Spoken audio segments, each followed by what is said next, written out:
Ready, set, go. Yeah, making a note. Okay.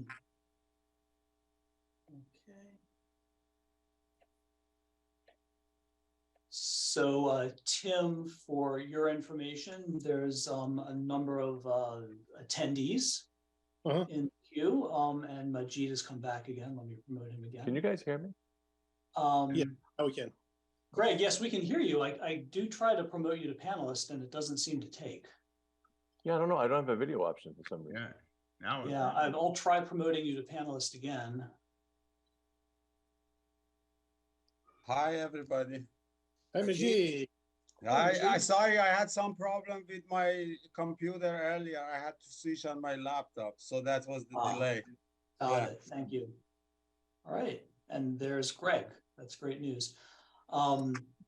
So in our list of attendees, we've got Adam Silverleaf and Walter Marioni, who are the applicant team. And when we get to that item, I'll promote them to panelists. And then, of course, we have attendees from the public. And the names I'm seeing are Colleen, Craig Barger, Dan Smith, Dottie Fulganetti, Jeff, Mark Lamb, Meredith Bonney, and Michelle Durrance. And for those folks, when we get to the appropriate point and when the chair invites comments from the public, please use your raise hand function and I'll unmute you as an attendee so you can provide comments. And it is now 6:31, Tim. I think we have a full complement of members. I will start the recording and then you can start up as soon as you hear the computer lady talk. Recording in progress. Okay, here we go. Good evening, everyone. Welcome to Eastern Historical Commission meeting, March 1st, 2023. Call to order. In keeping with format, in keeping with an act relative to extending certain COVID-19 measures adopted during the state of emergency, as amended by Governor Baker on February 12, 2022, this meeting will be conducted remotely over Zoom.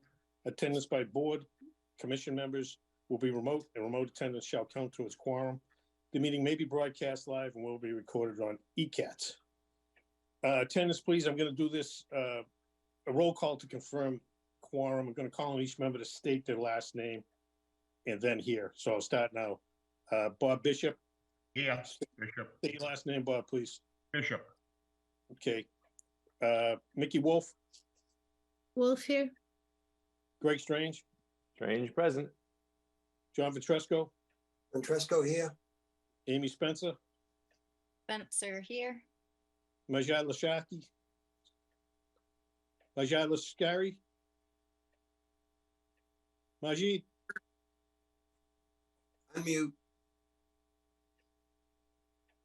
Yeah, Lashkari is here. Okay, thank you. Tim Hurley here. Designate alternates as voting members. Motion and second to designate Mickey Wolf and Bob Bishop as voting members for this meeting.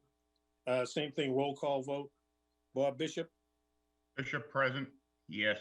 Yes, yeah. Mickey Wolf. Wolf, yes. Greg Strange. Strange present. John Vitresco. Vitresco, yes. Amy Spencer. Spencer, yes. Majid Lashkari. Lashkari, yes. Tim Hurley, yes. Thank you, guys. Tonight, we have a demolition review application for 123 Depot Street. A summary was at the February 8th, 2023 public meeting, the Historical Commission determined 123 Depot Street to be historically significant under the town's Chapter 114 Demolition Review Bylaw, Criteria B, being eligible for listing on the National Register of Historic Places. Tonight's public hearing is for the commission to determine if the property is not preferably preserved subject to conditions, or preferably preserved. Preferably preserved will begin a 12-month demolition delay period intended for the commission to work with the applicant to explore alternatives to demolition. First, if I could please ask the applicant to give us a project overview or review, if you will, please. Certainly. Can you hear me? Yes. Thank you. Good. Thank you. to reiterate what we had discussed on the February 8th meeting, we are in the process of purchasing the land and will be closing on April 18th on 661 Washington Street and 123 Depot Street, which are contiguous parcels. We are endeavoring to relocate our Volkswagen dealership, which is currently at 122 Liberty Street in Brockton. We will be building a new state-of-the-art Volkswagen automobile dealership, complete with sales, service, and parts facilities. And that's kind of the grand sum of it. Okay. And the reason we're here, I guess, is the fact that you're looking to demo 123 Depot Street. That is correct. Correct, okay. I'd like to call on each commission member to have them ask any questions, if they have any. First, Bob Bishop, any questions? Yeah, I was just wondering if there's any possibility, instead of tearing it down, he could incorporate it somehow into his property. I understand he's looking for parking and everything else, but you know, as Mr. Ventresco has said at other times, we let everything go, we're gonna have nothing left. So is there a possibility it could be incorporated somehow? Unfortunately when we laid out the lot, we come up with, I believe, 208 total parking spaces. We currently have 205 parking spaces at our Brockton location between both of our lots that are situated across the street from each other. That is barely enough to work. To maintain the house and the barn, we would be losing about 35% of the total parking spaces in the project. It is not enough for the dealership to function. Those parking spots are like shelves in a grocery store or at Target. That's where our inventory is housed. So there is no feasible way to make this work from how this project needs to be economically viable. We are committed to going forward with the project. You know, and quite frankly, with all due respect, it has to come down, and the house will come down. If we're delayed a year, we will politely wait a year. But once we take possession of the property, there'll be no tenants left either in Carreras Plaza or in the house. The utilities will be cut off. The house will, if we're forced to sit and wait a year, the house will be boarded up. A security fence will be put around it to mitigate liability issues, and we will just simply wait.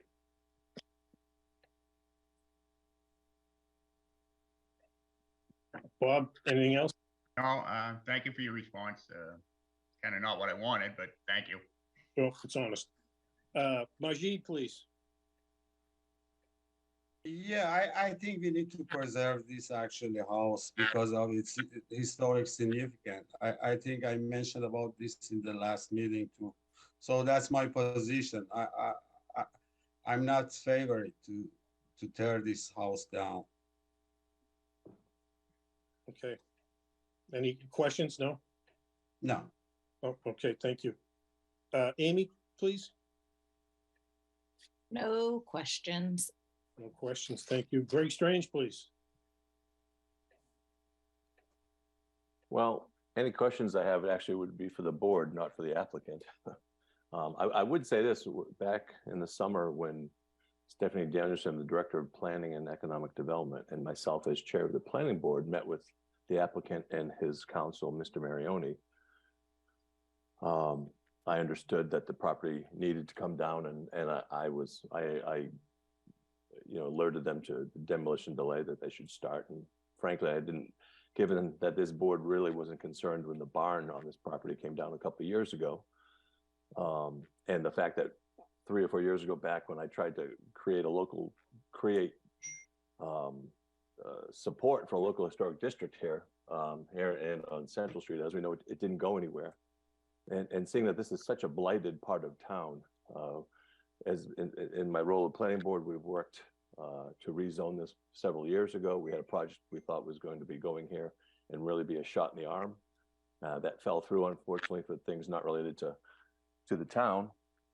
And a blessing in disguise came along when Silco Volkswagen wanted to go here, because we know what happens when a project of this the size of investment comes in such a blighted part of our wonderful town. It's going to propagate economic development, and it's really going to, because what it's going to do is build confidence in the abutters to invest in the business district. And we all know we have very small business districts in this town, and it's important to keep them to kind of lessen the strain on our residential tax base.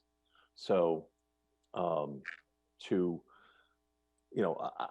many times, I don't want to get preachy, but I've talked to you guys so many times about how we should prioritize the buildings in town that we want to save. And no one's ever talked about this house. And just because the last paragraph of the historical survey says it's eligible. We've saved plenty in this town. I've saved 17 myself the last 5 years, as you know. Many of them come before this board, and they will continue. But I just think it would be folly for us not to allow this project to go forward now. This part of town is really vital to to presenting our sort of image, our brand, if you will, as a town. And if we just sit and make them wait for a year, I think it's just a real misuse of the demo delay. So thank you. Thank you, Greg. John Ventresco, please. Yeah, let me start first, and I kind of mentioned it 2 weeks ago. I think what Mr. Silverleaf is going to do with this project is phenomenal. I think it's a great idea, adding to this area. I have to politely disagree with Greg on some of what he had said, but that's something for another day. I can't pick and choose certain areas based on what might be more beneficial financially for the town.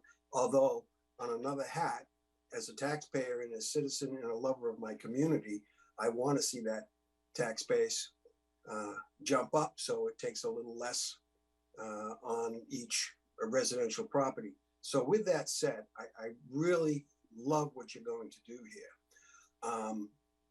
But it gnaws at me because, again, I take the position that I have been appointed by the Board of Selectmen historically. I'm not looking at the past, Greg, or anything else.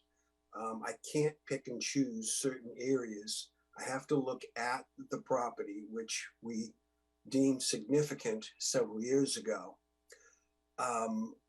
Bob kind of took my thunder a little bit because I was actually working on that idea. And I know nothing's easy, but I look at several developments in and around our town where they've incorporated historical buildings as clubhouses, as service centers, so forth and so forth. So my thought was, in Mr. Silverleaf, it doesn't sound like it's doable, but I said, what a plus to come into Easton. If you could take this, somehow work with your architect and with Honda and say, hey, they're coming in, they're going to bring in a tax base, they're putting up this beautiful, I think you said something like an $11 million facility, which is phenomenal. And if you could incorporate something that is so near and dear to our community, and that's our history. And I don't know if that can, again, it sounds like an impossible thing, but I've seen this projects like this, and people in town say, oh my God, this is unbelievable how something we value so much, they actually incorporated into this commercial space for whatever reason. I haven't put a lot of thought into this, but enough to say, God, that would be such a big win for you to blow into town and show, again, something that's near and dear. But I still stand by my decision, unfortunately, for the applicant. And I do understand after a year, you can do what you want, but maybe we can try in the next several months to, all of us bat it around a little bit more and at least give it a try instead of just giving up just because. If I may, sir. Yeah. Unfortunately, first of all, one minor correction, it's Volkswagen, not Honda. I'm sorry. That's our other dealership is Honda down in Rainham. So, but I appreciate the association with our name and the brand. So thank you for that. Unfortunately, if this were an 8-acre parcel, we could work with it. It is less than 4 acres altogether. It is not enough to work. If we maintain either any of the structures that are at 123, the entire project does not work. And I don't want to sound as if I'm coming in with disregard for the history of the town. I know that when we met in the late summer, they notified me that there's actually a mile marker. I believe Mr. Strange had pointed out there's some form of a historical mile marker. We're going to maintain that. I offered to put up a historical plaque for that, to talk about any history. I'd love input on that, to maintain that. But as far as the house goes, this is a house that by age, I understand what you're saying. It's wrapped in vinyl siding. It has precast concrete stairs that were put in 3 years ago or 4 years ago. It has asbestos tiles in it. And quite frankly, take all that out of the equation. It has to go. And if we have to wait a year, we'll wait a year.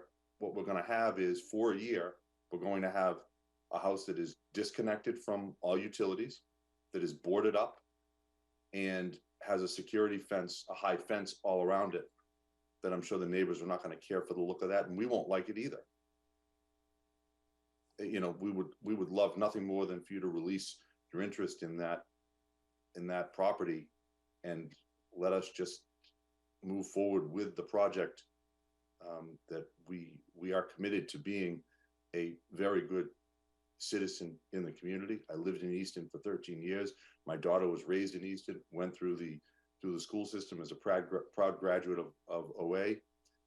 We do a lot of business in Easton currently and with Easton residents, and we look forward to physically being in the town boundaries of Easton. And I thank you for that. I do. All set, John? All set. Thank you. Thank you. Mickey, please. No questions at this time. Okay, thank you. I'm up last here. It's sad that a couple of years ago, we celebrated the fact that we had managed to save the house and give up the bond. We thought it was a good trade. And now it seems to have lost its luster. I don't know what happened. We've got a 158-year-old house. It's too bad it has stood this long and is going to be replaced by a parking lot. That just seems sad to me, that the end of this house there'll be nothing there. The fact that it's wrapped in vinyl siding and has asbestos tiles and concrete steps could be easily addressed. That's not a final dunning bell for that house. That would not be, appropriate. That would be the only reason why. That would come down. None of that really qualifies. But I understand where the applicant is coming from with his struggles here for property. My other thing is, with your parking, with your car count, you're pretty close to what you're surviving with in Brockton. I know you come up a few short here. I'm wondering what the criteria is for the number of cars. Do you have to maintain a certain number of cars on the lot? There's no written criteria, so to speak, sir. You can basically never have enough. If you think about it, if we have 30 employees in the building, we currently have about 20. So let's say our employee population increases by 50%, although it may very well go to 40, but let's just call it 30. There's 30 spots out of the 208. So now we're down there. You have service customers, you have new inventory, used inventory, trades that are going to be wholesaled. 200 parking spaces fills up in a flash. It's truly not enough. We probably, we're going to be struggling with that alone. To give up another, you know, call it 50 parking spots, it doesn't work. And above and beyond that, the previous developer who was in there with the project never went forward. He was in the housing business. I'm not in the housing business. He was going to have mixed use with apartments and have tenants, and he would have maintained that house for as a rental property. That's not my business. That's not what we do. And while I certainly understand and am empathetic to what you're saying about the end of this structure's life,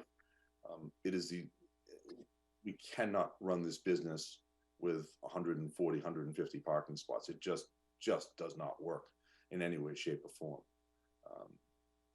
And you know, we're committed to moving forward. And if this committee chooses not to relinquish the kind of its hold on it now, I obviously, by law will respect it. But it will come down, and it's just, we're delaying the inevitable. And I do have a concern during that year period, if that's what you folks choose to do, that this will become a significant nuisance property. And that's something that none of us want to see.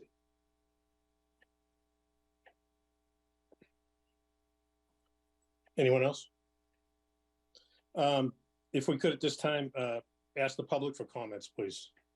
Wayne, if you'll let the public in, please. Sure thing. I see hands raised from Mark Lamb and Dan Smith. Mark, I'm going to unmute you right now. Can you hear me?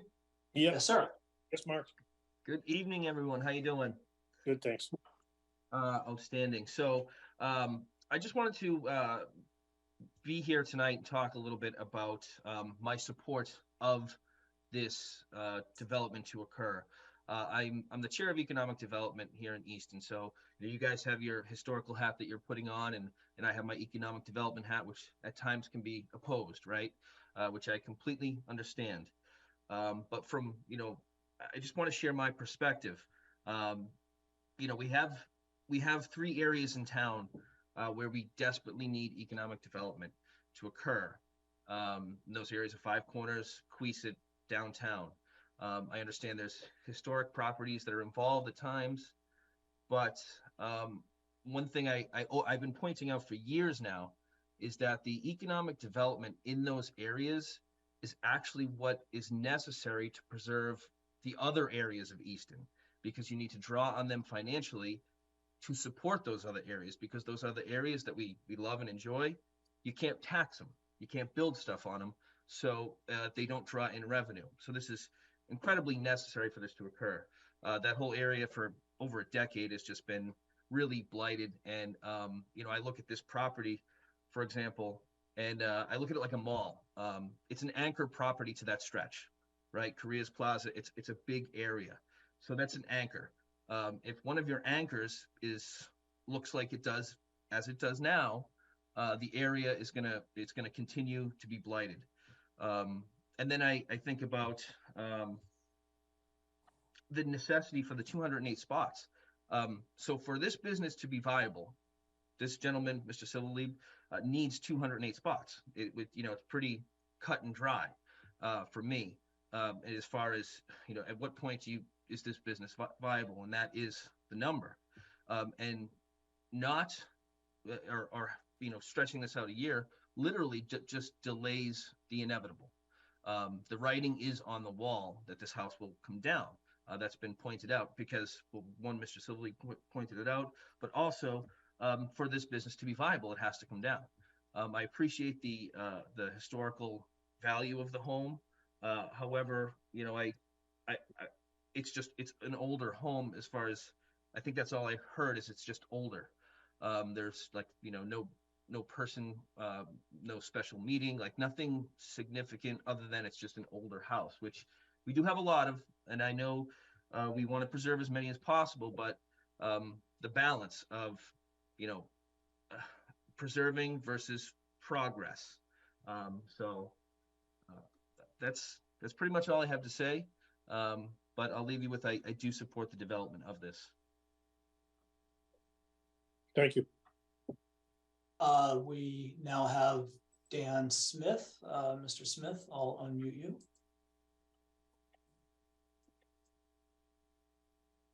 Hey, good evening, everybody. So I don't want to take up too much time, but I do want to echo both Select Board Member Lamb's support, myself also a member of the Economic Development Council for the Silver Leaves application to redevelop the site.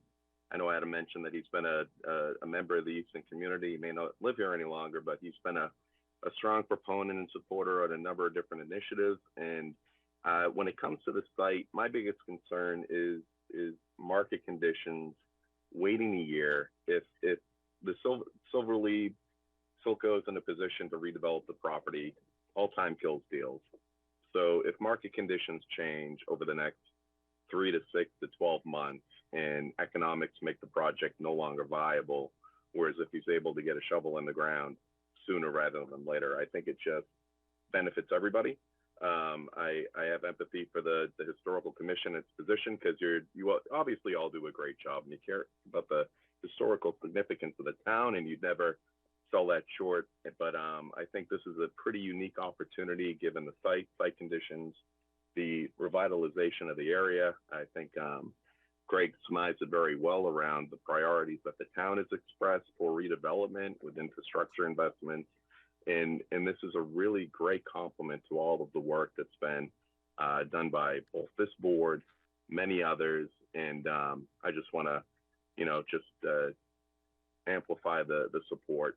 Don't normally get involved in calls like this, but I think this is a really important opportunity for the town. And if we could consider, providing some relief for these special circumstances, I think it would be to everybody's benefit. And I'll end there. Thank you. Thank you, Dan. All right. Anyone else? Yes, we have Craig Barger. Craig, I will unmute you.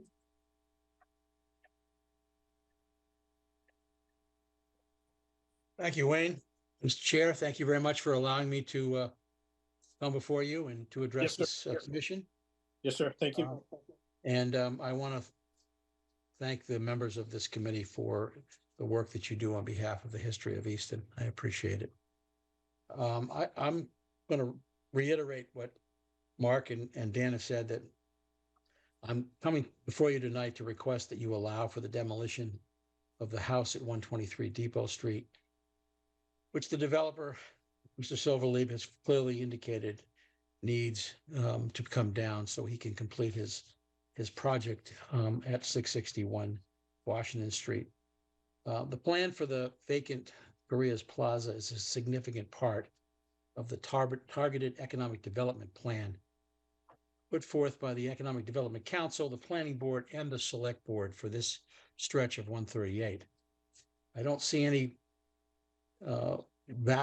historical value for the property. I haven't heard anything about that at some point some significant individual owned it, or that it is tied to some particular part of our history. But it will, without development, without demolition of that property, it will impede and delay the development of the Route 138 corridor up to Stonehill College. The Queeset Sewer District allows for the economic development of a large area of Route 138, which will contribute to the targeted commercial development in Easton. Increasing commercial development will reduce our reliance and the burden on our residential taxpayers. I urge you to vote to allow for the demolition now of this property so we can move forward with this economic development plan. And again, I thank you for allowing me to speak. Thank you, Greg. And we have Dottie Fulganetti as well. Dottie, I'm going to unmute you. Thank you, and thank you, Chair Hurley and the other commission members. Thanks, Doug. Without repeating everything that Greg Strange and Craig and Mark and it's just, I was at the last, I watched the last meeting, and it was determined that there was no historical significance of the building or no historical architecture or famous people that had been there.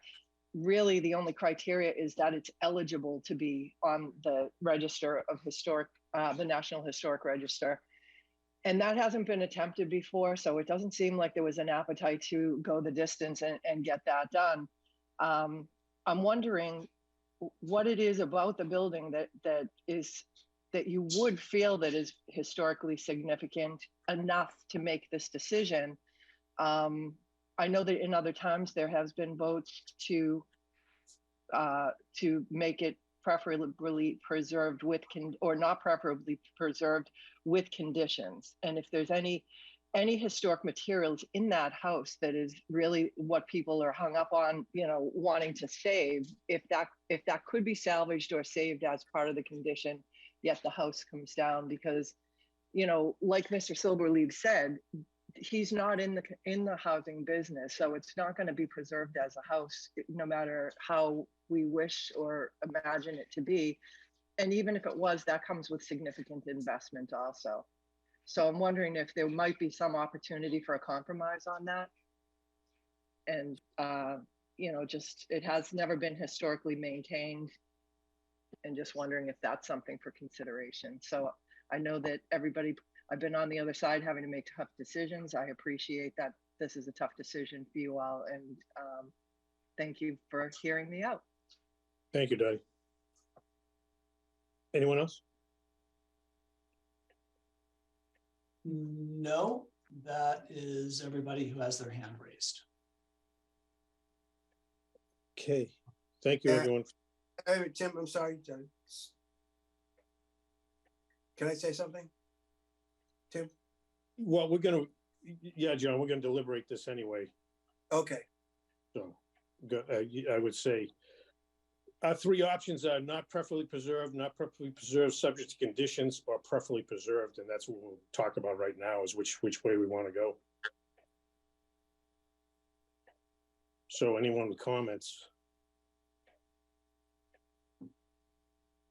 I would say that,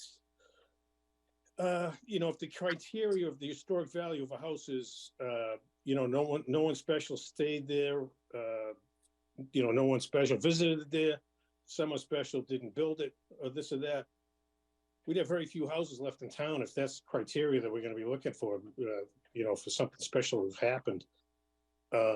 It is basically untouched. I mean, the true structure is there. If you look at it from the street, we can easily understand the structure of the building, the architecture. And if I'm correct, sewer does not go down to that point. I think it was implied that sewer goes down to that point, but it does not yet. So just a couple of things that I just wanted to express before we, anything else. Anyone else? Are we ready? Yeah, if I may. Yes, thank you. I guess my question, so one of the options we would have is not preferably preserved with conditions. So maybe we could kind of sit around and explore that a little bit more, because that seems to be kind of a compromise, the way that if would they have to wait 12 months, if they don't wait 12 months, the house is possibly coming down, or is going to come down in 12 months. So like what, is there something in there that we can salvage? What would the possible, like getting all of the permits in order first to make sure everything is kind of all set before the house comes down, I think would be a logical one, to make sure like all the I's are dotted and the T's are crossed and the house comes down. But I would like a little to explore that a little bit more. Understood. I think either way, if we said it was preferably preserved, we would work with the applicants to, you know, that's in this situation. Sometimes we've not been too good with that, but in this situation, we'll work with the applicant and get to that point. If we get to that point, that we will try to preserve any portions of, and I know this has been a concern of yours before, Mickey, to conserve any parts that we could recycle, if you will, you know, it's useful somewhere else. So that's definitely a possibility there. Anyone else? Are we ready for a determination here? Yeah, Tim, just a comment. I just want to thank Dottie, Craig, Mark, and Dan. I totally, and I think I've said this before, and I might be being redundant, I think this is a great opportunity for the town. I look at this law, and I was part of it in the very beginning, when we enable this. And we can go a whole bunch of different ways on this. Have we made mistakes in the past? Yes, we have, as probably everyone who sat on a community board that volunteers their time. The law states that this is criteria, and if we deviate from that in the name of, and we've had many situations, whether it be a business, a developer, a homeowner, whatever it may be, if we start to deviate based on financial considerations, and again, I get this, I want to make this very clear. As a citizen, this is unbelievable, but I take, my job, the commission's job, so serious. So to be quite honest, it's fractured within me because I see both sides. But I have to have that historical hat on, and that's my first priority. Having somebody of historical significance staying there is only a fraction of the criteria. I mean, I'm not going to rehash this and bore you with all of it, but the criteria fits the B, and the significance being the structure of the architecture of it. Age, everybody always thinks, well, it's old and it automatically falls into this criteria. Well, that's a trigger. The trigger is 75 years, but that doesn't mean just because it's 75 years, that's of historical significance. There are mitigating factors. I have this, again, struggle, seeing it from both sides, but I have to, I think where what Mr. Silverleaf says is true. He's going to wait a year and it's going to come down. Trying to be fair, maybe something can be done in where we can compromise, and I say that not lightly, but compromise a solution that maybe, at least if the commission or a group or a part or maybe a sub of the commission could do a little bit more due diligence, at least we've done what we should be doing, instead of, for lack of a better phrase or word, just roll over.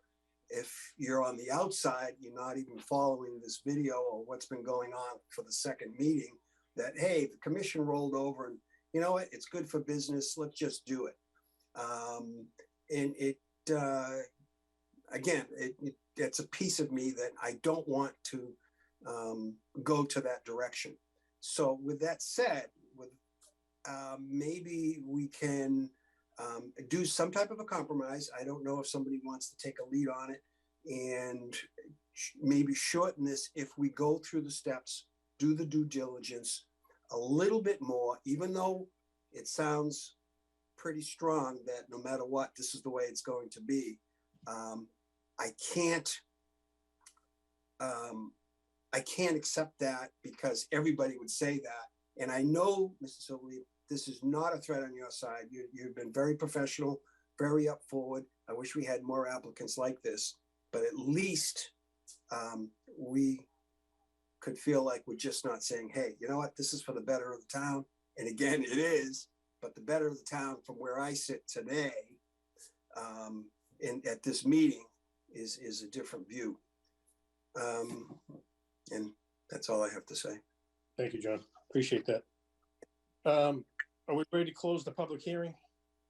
I just wanted to put in my Sorry, 2 somebody else. cents if I can. I kind of wanted to echo what Mickey said about going in the direction of it not being preferably preserved, but with conditions. And I do think it would be pretty smart of us to explore the idea of salvaging what we can. You know, we could work with Mr. Silverleaf and maybe, you know, do a walkthrough as a commission with him and see if there are materials that would be worth saving. And I know time is, you know, plays a hand in all of this. So I think it would be wise to kind of jump on that soon if we're going to go in that direction and not slow the applicant down anymore, you know, and work together and see where we can, you know, what good can come out of this. Thank you. Thanks, Amy. Anyone else? I don't want to step out of line. I don't know if I can. Sure, yes, I would like to hear back. Yes, please. Yes. So thank you. I would absolutely welcome you folks to walk through the property. If there is anything in the property that would be of value that you would like, you are more than welcome to it. That I would absolutely embrace that opportunity. Thank you. Mr. Chair, if I may briefly. Yes. I just want to say, when I met with Mr. Civillive over the summer, I brought up the mile marker, and at the time I said, "Hey, do you mind if I take it out of there?" Because I just didn't want it to get lost during excavation, and then find a home for it. And he said, "Hey, why don't we make it a centerpiece of the landscaping?" And then I saw excitement, and he told me about his family's history in town, and that was nice because we don't see that. And so I know it's hard for this commission. Look, we all got into historical commission to historical preservation. I wear a few different hats in this town, and sometimes they kind of counter each other. But this, and I'm not going to get preachy about all the things I've lectured us before on what we should do, but holding this project up for a year, I just don't see anything good in it. So I think what Mickey brought up, sure, if we can, as soon as we close this hearing, I'd like someone to make a motion to not preferably preserve, but walk through and see what we can save out of it. I think that's a great compromise, because I think if we delay this for a year, and look there's some pretty important people in this town that are in the audience tonight. And if we delay this for a year, I think we actually damage the reputation of historical commission. And I think this is just another example. We really have to start to do a better job using demo delay as a tool. And I won't get into the reasons why. We've talked about it dozens of times, but Tim, I hope as the chair, you can start to take the commission in that role so we can do a better job with these things. Thank you. Thank you. Mr. Chair. Anyone else? Yes, Yeah. sir. Is there any chance, based on what's been presently said, that we could ask the applicant to meet with his architect and see if some of this can somehow be incorporated into it? So we can at least keep some of the historic portion of this building in with his new building. I do agree with the others that yes, it's nice for the town and as a taxpayer it would help us, but also that's still kind of a nice little neighborhood on the Depot Street side. So if there was a possibility his architect could somehow work with some of the structure, I would be in favor of that. Thank you. Okay, Bob. Thank you. Anyone else, please? Seeing none, I will need a motion to close the public hearing in a second, and there'll be a roll call. Strange. Need a Second. Wolf. Second. Okay. Wolf. Thank you. Roll call. Bishop, Yes. Majid, Mascari, Majid, Lashkari, yes. thank you. Spencer, Spencer, yes. thank you. Greg Strange, Strange, aye. John Vitresco, Aye. Mickey Wolf, Wolf, yes. Curly, yes.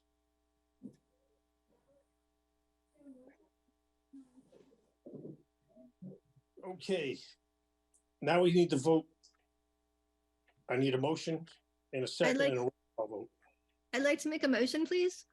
I'd like to move that the building is not preferably preserved, subject to conditions, and the conditions would be like all the appropriate permits are kind of checked ahead of time, and everything's in place, the demo being the last piece. I don't know how to appropriately word that, I'm very sorry. But the other part is salvage. Yeah, I'm not sure on that, the wording myself either. Wayne, could you help me with that, please? Yeah, sorry, Wayne. I think your motion could be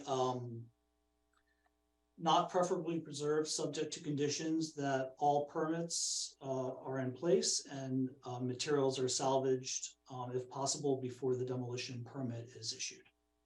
I think that would suffice. Thank you, made that sound much better. I second the motion. Okay, now this is a motion to preserve, not preferably preserve, subject to conditions. Correct. And we'll take a vote on that. I believe Wayne would be the way to go, correct? I think so, yeah. If there's no further deliberation after motion and second, you could take a And vote that- on the motion. Roll call And vote. that's, if it passes with this, if it does not, then we go back and see what else, what other alternatives, am I correct? It's the commission's pleasure.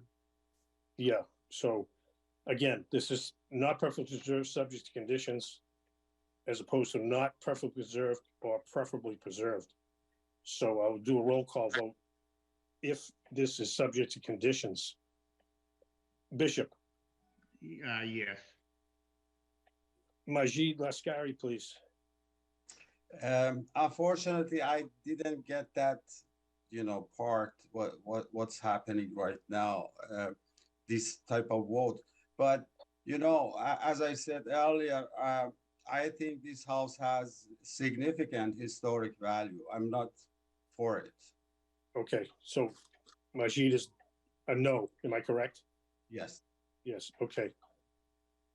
Amy Spencer, Spencer, yes. yes.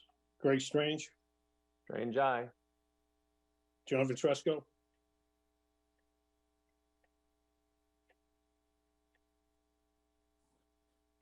John Vitresco, Aye. Mickey Wolf, Wolf, yes. Hurley, no. But the yeses have it, I believe. Wayne, I believe we have a decision. Yeah, I believe it's 5-2 by my counting. The motion that 123 Depot Street is not preferably preserved, subject to conditions that all other permits are in place and materials are salvaged where possible before a demolition permit is issued. We have Bishop, Spencer, Strange, Ventresco, and Wolf in favor of the motion, and Lashkari and Hurley opposed. So it does carry 5-2. Correct. What we had planned here, and this will stay, this is a little ambiguous, I'm sorry. As the applicant indicated, it was coming down anyway, so I think that this is probably our best situation. And earlier we discussed, Wayne and I, that we will discuss this topic at the April 12th meeting. And which will also be Zoom. And at which time I hope to have met with the applicants. And we'll start to review these conditions as they apply towards our goals. Certainly, just please reach out, and Yep. I'm happy to meet with you. Thank you. just about any time. It'd be my Thank you. pleasure. And if I may, I understand where you folks are coming from. I understand the hats that you wear, and I don't envy the position that this has put some of you in. I completely understand and respect the work that you do. I admire the work that you do, and I do very much look forward to being a corporate citizen that you can all be very proud to have in town, and to really champion the appropriate development, especially of the 138 corridor. So thank you for the opportunity. Thank you. Appreciate your time. It goes both ways. It's a two-way street, right? Yes, sir. Thank you. It is. Thank you. Appreciate it. Okay, that wraps that up, and moving right along on the rest of our agenda, we have review and acceptance to the minutes of February 8th, 2023. Make a motion to accept. I need a second, please. I'll second it. Okay, need a roll call. Bishop, Yes. Lascari,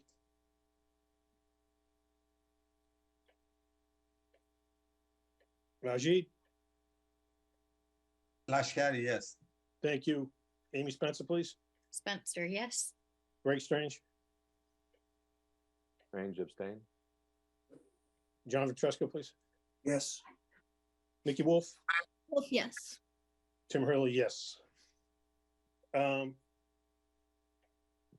much searching on Wayne's behalf, we finally have someone who will do our historic resources survey. We have gotten, or we've had some money put away, and Wayne sent out a list of a couple of cemeteries and a few other properties that we were looking to have surveyed. Anyone have questions on that? Yeah, go ahead, Wayne. Yeah, so this was $30,000 in CPA funds at town meeting in 2018, 2019, and we could not find a consultant to actually do the survey. The idea was there's about 50 or so structures that Ed Hans has identified that would be surveyed, and also several historic cemeteries that we do not have good documentation on, including several with, I believe, very rare and significant, I think, red slate headstones. So that's what we put out as a request for qualifications, an RFQ, and we had not received any responses. I beat the bushes, called all sorts of potential contractors. We were contacted by a firm, a nationwide firm with an office in Amherst that does historic resource inventory work. Indicated they would be interested in responding, so I re-solicited and they did respond, and I sent around to folks both the initial solicitation they were responding to and also their response to that request for qualifications. So hopefully if the commission agrees, we could move forward with this consultant to do the work and get them under contract and so forth. Thank you. If anyone has Anyone? any questions. Any discussion? Any? Same thing. We'll need a roll. I'll need a roll call vote.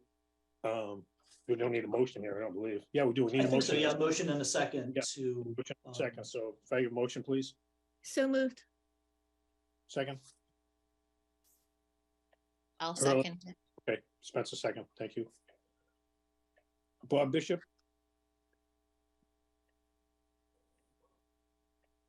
Bob.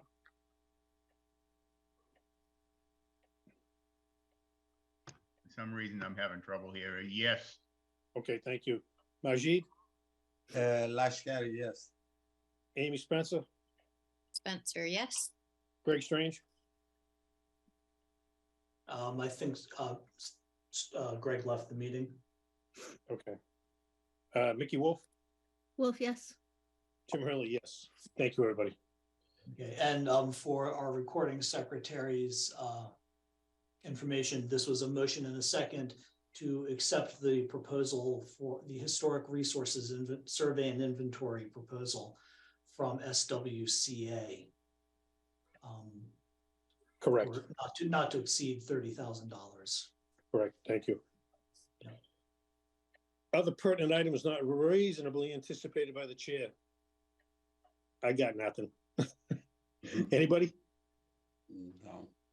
Just bear in mind, folks, April 12th is very important here if we're going to, work with this applicant here at 123 Depot Street. We need to, I realize the writing's on the wall here. We need to expedite this. So I'll let you know what I'm up to and any contact I have and pass it along. And so the next regular meeting is Wednesday, April 12th at 6:30. Right. Anything else? No one? Motion to adjourn, please. Bishop. Second. I'll I'll second. second it. Okay. Bishop, Yes. Lascari, Yes. Spencer, Spencer, yes. Strange is no longer with us, I guess. Correct. Ventresco. Aye. Wolf, Yes, Wolf, yes. Hurley, yes. And that concludes it, folks. Thank you. Thank you. I know these are trying